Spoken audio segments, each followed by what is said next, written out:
বাবা আমার রুমে ধীরে ধীরে আসলেন। আমি দরজা ভিতর থেকে লক করতে ভুলে গেছি। আমি ঘুমিয়েছিলাম। বাবা আস্তে করে আমার বিছানায় বসল। তারপর বাবা আমার সাথে যা করেছিল তা কোনো মেয়েদের পক্ষে মেনে নেওয়া সম্ভব ছিল না। তাহলে আসল ঘটনাটি শুরু করি। আমার দুই মেয়ে, বইটার নাম তুষ্টি আর ছোট্ট নাম বৃষ্টি। তাদের মা খুব শখ করে মিলিয়ে দুই মেয়ের নাম রাখেন। বড় মেয়ে ঢাকা থেকে কলেজে পড়ালেখা করে, আর ছোট মেয়ে আমার সাথে রাজশাহীতে থাকে। তাদের মা মারা যায় বছর 7 আগে। ছোট মেয়ের বয়স 13 বছর। আমাদের ফ্যামিলিতে আর কেউ নেই। একজন বই আছে, সারাদিন রান্না বান্না করে সন্ধেবেলা চলে যায়। বৃষ্টির বয়স 17 হলেও তাকে দেখতে অনেক লম্বা সুন্দরী। এখনই তার বড় বোনের সমান লম্বা হয়ে গেছে, কিন্তু মন মানসিকতা ঠিক বাচ্চাদের মতো। এখনও বই তাকে স্নান করিয়ে দেয়, বইয়ের তাকে দেখাশোনা করে। আমি কাজের মানুষ, সারাদিন বাইরে থাকি, মেয়েদের দিকে খুব একটা নজর দিতে পারি না। পুরনো বোঝাটাই সব সামলায়, তাই মেয়েদের সাথে আমার বন্ধুত্বপূর্ণ সম্পর্ক গড়ে ওঠেনি। তারা আমাকে বেশ ভয় পায়। হঠাৎ একদিন বুয়া অসুস্থ হয়ে যায়। প্রায় 1 সপ্তাহ আসতে পারেনি। একদিন রাতে অফিস থেকে বাসায় এসে খেতে বসি।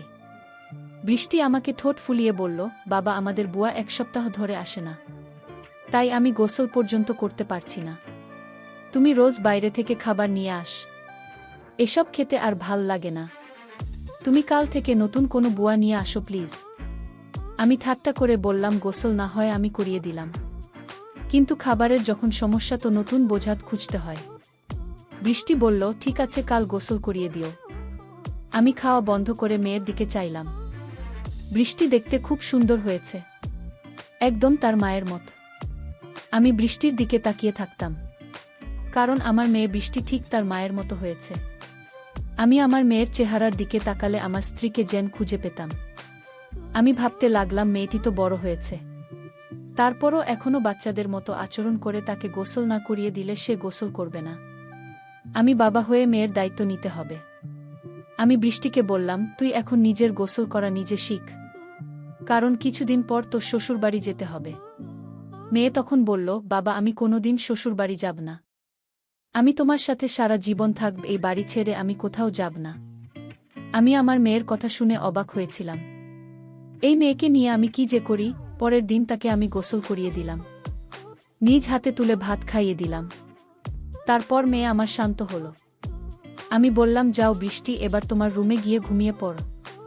সে বায়না করে বলল, বাবা ঠিক আছে, বড় আপুকে ছাড়া আমি একা আমার রুমে ঘুমাতে ভয় করে। আমি তাকে সান্ত্বনা দিয়ে বলেছিলাম, সোমা কিছুদিন পর থেকে তুই আমার রুমে ঘুমাবি, ঠিক আছে? এখন নিজের রুমে গিয়ে ঘুমিয়ে পড়ো মা। তারপর মেয়ে যখন তার নিজের রুমে ঘুমাতে গেল, আমি গভীর রাতে আমি ধীরে ধীরে মেয়ের শোবার ঘরে গেলাম।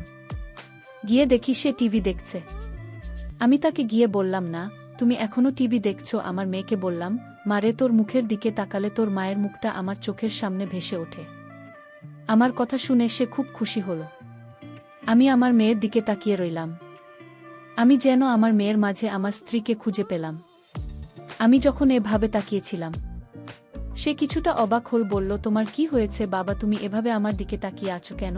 আমি তোমার খুব আদরের মেয়ে, তাই না বাবা? আমি বললাম, হ্যাঁ মাম্মি, তুমি খুব আদরের মেয়ে আমার। আমার বাবা বলল, মা আমি তোমার সাথে আমার একটা কথা ছিল।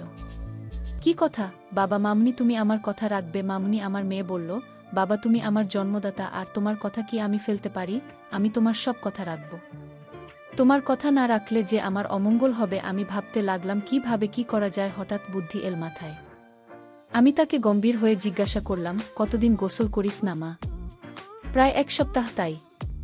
আচ্ছা ঠিক আছে, চল আমি তোমাকে আজ গোসল করিয়ে দেই। কাজের বুয়া আসবে কোনোদিন, আর তুমি এতদিন গোসল ছাড়া থাকবে মানি? গোসল না করলে ঘুম হবে না মামনি রাতে, তাই চল আগে গোসল না করিয়ে দিই। তুমি আমার মেয়ে, আমি তোমার যত্ন না করলে লোকে মন্দ বলবে। তাছাড়া আমি তোমাকে এভাবে থাকতে দিতে পারি না। চলো আমি তোমাকে গোসলটা করিয়ে দেয়। এতদিন গোসল না করলে শরীর খারাপ হবে। মেয়ে বলল, এখন তো রাত, কাল সকালে করি। আব্বু আমি আমার মেয়ের কথা মেনে নিলাম, তবে মাকাল তো আমি কাজে চলে যাব, ফিরতে আবার রাত হবে। মেয়ে বলল, ঠিক আছে বাবা, তাহলে কাল রাতে তুমি গোসল করিয়ে দিও, যাও। বাবা এখন গিয়ে ঘুমাও, আমিও ঘুমাব। ঠিক আছে মা, তাহলে তুমি ঘুমিয়ে পড়। আমি ঘুমাতে গেলাম। পরের দিন সকালে উঠে আমি আমার মেয়েকে বললাম, মা, আজ বাড়িতে কেউ নেই, তাই বাড়িটা একদম খালি পড়ে থাকবে। তোমার আজ আর স্কুলে যেতে হবে না, কাল স্কুলে যেও। আমি বাবার কথা শুনে খুব খুশি হলাম, কারণ আজ সারাদিন টিভি দেখতে পারবো। সেদিন আমি সারাদিন ঘরে বসে টিভি দেখছিলাম, বড় আপুর সাথে ফোনে কথা বলেছিলাম। সন্ধ্যা ঘনিয়ে আসছে, বাবা এখনো বাড়িতে ফিরছেন না। আমি বাবার জন্য অপেক্ষা করতে লাগলাম, কিন্তু বাবা প্রায় রাত 10টার দিকে বাড়িতে ফিরল। আমি বাবাকে জিজ্ঞেস করলাম, বাবা এত দেরি হল কেন? আমি তোমার জন্য সেই কখন থেকে অপেক্ষা করছি, তোমার কোনো খবর নাই। বাবা বলল, মা, আমি একটা ঝামেলায় পড়ে গিয়েছিলাম, তাই আসতে একটু দেরি হয়ে গিয়েছে। এখন চলমান গোসল করিয়ে দিই। মেয়েটা বলল, বাবা, আমি আজ গোসল না করলে হয় না, খুব শীত লাগছে। আমি মেয়েকে বললাম, মা, আজ তোমার গোসল করতে হবে, নইলে তোমার শরীরে অসুখ হয়ে যাবে, শরীরে সর্দি জ্বর আসতে পারে। আমি বাবার কথা শুনে বললাম, ঠিক আছে বাবা, চলো আমি গোসল করব। আমি তাকে বাথরুমে নিয়ে গেলাম। তারপর আমার ছোট্ট মেয়েটাকে গোসল করিয়ে দিলাম। আমার লক্ষ্মী মেয়েটা বলল, বাবা, আজ মাথাটা অনেক ভাল লাগছে, আমার শরীরটা ভাল লাগছে। আমি বললাম, গোসল হচ্ছে আল্লাহর নেয়ামত, গোসল না করলে শরীর ভালো লাগে না, রাতে ঘুম হয় না। আজ তোর অনেক ভালো ঘুম হবে। তারপর রাতের খাবার খেয়ে যখন আমি ঘুমাতে গেলাম, আমার মেয়ে বলল, বাবা, আজ তুমি আমার রুমে ঘুমাবে, কারণ এই রুমে আমি একা একা থাকতে ভয় লাগে। আগে তো আপু আর আমি একসাথে থাকতাম। আমি আমার মেয়ের কথা শুনে বললাম, ঠিক আছে, তুমি আমার রুমে চলে আসো। আমি আর আমার মেয়ের গল্প করতে শুরু করলাম। আমার মেয়ে আমাকে জিজ্ঞেস করল, বাবা, তুমি মায়ের অভাব বোধ করছো? হ্যাঁ মা, তোর মা তুই অনেক ছোট থাকতেই মারা গিয়েছিল। আমি তোদের কথা চিন্তা করে আমি আর কোনো বিয়ে করিনি, কারণ সৎ মা বাড়িতে নিয়ে আসলে আরও যন্ত্রণা বাড়বে, তাই এইসব ভেবে আর বিয়ে করিনি, কারণ তাদের মুখের দিকে তাকিয়ে আমি সারাটা জীবন কাটিয়ে দিব। বাবার কথা শুনে আমার কান্না চলে আসছিল। আমার বাবা তার নিজের সুখ খুঁজে নিন, আমাদের সুখের জন্য বাবা সারা জীবন এভাবেই কাটিয়ে দিল। আসলে এরকম ভাবা হয় না এই যুগে, কিন্তু আমি যে ভাবনাটা ভেবেছিলাম সেটা আমিই ভুল ভেবেছিলাম। জানি না সেটা ভুল না সঠিক। আমি পরদিন রাতে বাবার রুমে থাকতে চাইনি, কারণ রাতে বাবা নাক ডাকে, এটাও সমস্যা ছিল না। আমি বাবাকে পাশে রেখে মোবাইল দেখতে পারি না, আর সেই জন্য নিধন্ত নিলাম, আজ থেকে আমি আমার রুমে একা ঘুমাব। আমি পরদিন বাবাকে বললাম, বাবা, আজ আমি একা একা আমার রুমে ঘুমাব। আর সেদিনই ঘটল আসল ঘটনা। আমি রাতে আমার রুমে যখন ঘুমাতে গেলাম, তখন বাবা আমায় ডাক দিয়ে বললেন, তুমি তোমার রুমে একা ঘুমাতে ভয় পাবে না? মেয়ে আমার বলল, না বাবা, আমি তো দিন দিন বড় হচ্ছি, আর এখন আমার একা একা রুমে ঘুমাতে ভয় করে না। বাবা, তুমি ঘুমিয়ে পড়। কিন্তু আমার চোখে ঘুম নেই।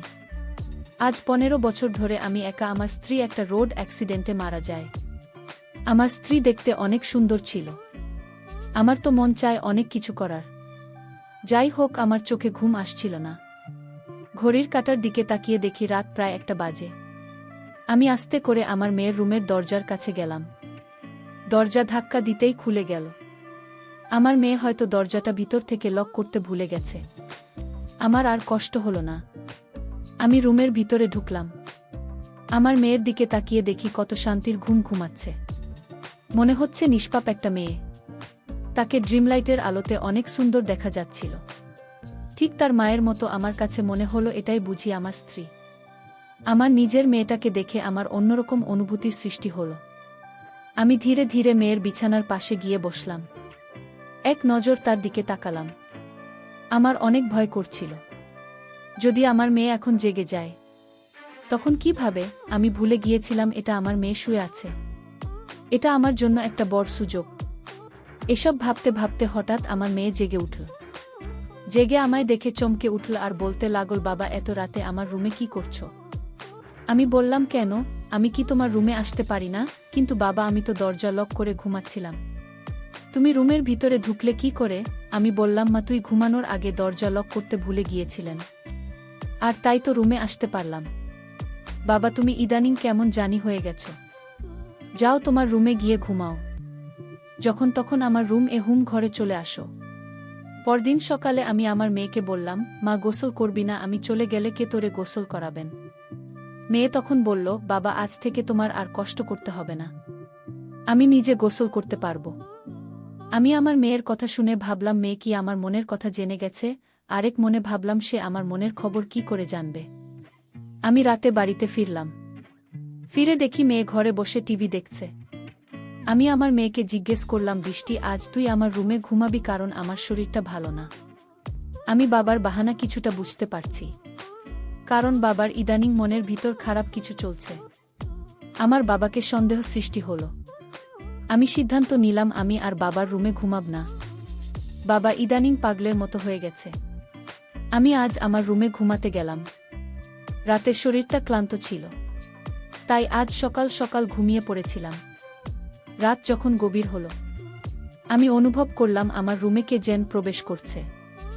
আমার সাথে অদ্ভুত আচরণ করার চেষ্টা করছে। আমি যখন বুঝতে পারলাম, আমি ঘুম থেকে উঠে বাবাকে দেখতে পেলাম।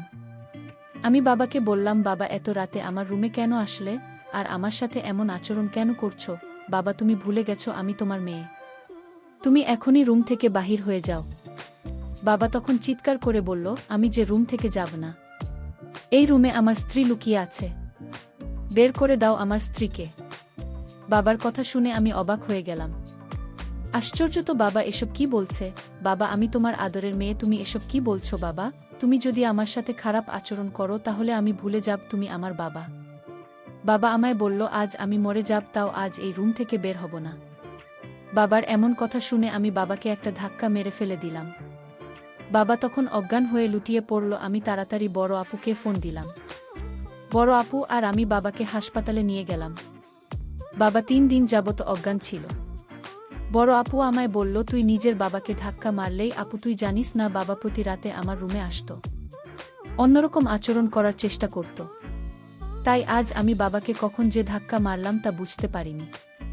বাবার যখন জ্ঞান ফিরল, ডাক্তার বলল, আপনার বাবা পাগল হয়ে গিয়েছে, ওনার ব্রেন নষ্ট হয়ে গিয়েছে, আর তাই আপনার সাথে এরকম খারাপ করত। ডাক্তারের কথা শুনে আমি কান্না করতে লাগলাম আর বলতে লাগলাম, আমি বড় ভুল করে ফেলেছি। আমার বাবা জ্ঞান হারাচ্ছিল, আর তাই তো আমার সাথে এরকম করত। বাবা তো আগে এরকম করত না। আমাদের কথা শুনে বাবা বেড থেকে উঠে বসল, আর আমাদের 2 বোনকে উদ্দেশ্য করে বলতে লাগল, শোনো মা, ডাক্তার ভুল বলেছে, আমি পাগল নই। আমার মাথাও ঠিক আছে। আমি 15 বছর ধরে তোমাকে দেখি না, আর তাই সে আমার পাশে না থাকাতে আমি সারাক্ষণ চিন্তায় ডুবে থাকতাম, আমার কিছুই ভাল লাগতো না। কিন্তু আমার ছোট মেয়ে বৃষ্টির দিকে তাকালে আমার মনে হতো আমার স্ত্রীকে খুঁজে পেয়েছি, কারণ বৃষ্টি দেখতে হুবহু তার মায়ের মতো, আর তাই আমার মেয়ে হিসেবে বৃষ্টিকে দেখতাম। এতে আমার চিন্তা কমে যেত। আমি প্রতি রাতে তার রুমে গিয়ে তার কাপড় চোপড় এলোমেলো থাকলে আমি তা গুছিয়ে দিতাম। এটা কি আমার অপরাধ? আমার নিজের মেয়েকে স্নেহ করা কি আমার অপরাধ? আমার মেয়েকে আমি দেখতে না পেলে আমার খুব কষ্ট হতো রে মা। আমার মেয়েকে আমি সবসময় চোখে চোখে রাখা, সেটাও কি আমার অপরাধ? বাবার মুখে এমন কথা শুনে আমি হাউমাউ করে কান্না করতে শুরু করলাম। বাবার পায়ে ধরে আমি বাবার কাছে ক্ষমা চাইলাম। বাবা তুমি আমায় ক্ষমা করে দাও, আমি তোমাকে ভুল বুঝেছিলাম। আসলে তোমার মতো বাবা পাওয়া এখনকার যুগে ভাগ্যের ব্যাপার। বাবা আমাকে ক্ষমা করে জড়িয়ে ধরে বলল, কাঁদিস না মা, তুমি কাঁদলে যে আমি সহ্য করতে পারি না। আজকের গল্পটি কেমন লাগলো তা অবশ্যই কমেন্ট করে জানাতে ভুলবেন না। আর যদি গল্পটি তোমাদের কাছে ভালো লাগে তাহলে আমার চ্যানেলটিকে সাবস্ক্রাইব করে পাশে থাকবেন। ধন্যবাদ।